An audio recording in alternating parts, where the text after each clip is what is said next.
being popular isn't the problem for Grace Poe, who hopes to be the next president of the Philippines, one of Asia's fastest growing economies.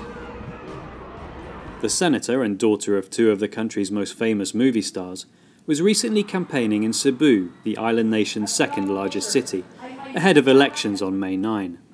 She was a big hit with these university students. But Miss Poe's fate also rests with the Philippine Supreme Court, which is deciding whether she even qualifies to be a candidate. The Electoral Commission disqualified her, saying she isn't a natural-born Filipino because she was found abandoned as a baby and then adopted. And it also says she fails to satisfy a 10-year residency requirement, having returned to the Philippines roughly a decade ago after years in the US. Her opponents say she should be kicked out of the race for failing to meet its requirements.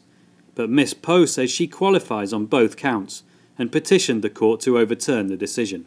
Judges are expected to rule just weeks before the vote. In the meantime, she remains a candidate. I think that what is at stake for the Philippines is the future that we will have for our children. Will we go back to being the sick man of Asia? Or will we continue to be the miracle of Asia? Miss Poe is up against three main contenders to succeed outgoing President Benigno Aquino. They are Manuel Rojas, a civil servant and trusted lieutenant of Mr. Aquino, Rodrigo Duterte, the crime-busting mayor of Davao City, and Vice President Jejomar Binay, who topped the latest voter surveys with Miss Poe in second place.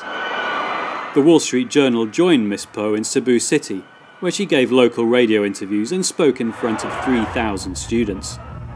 Miss Poe says she will curb corruption, slash red tape, build more infrastructure, and boost foreign investment. Her opponents support many of the same positions.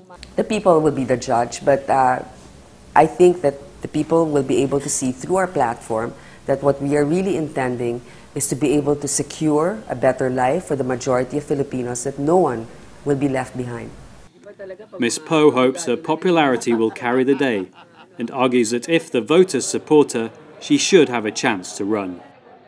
If you disqualify everybody, especially the front runners, I think that there will be a weakening of the mandate of whoever will be installed.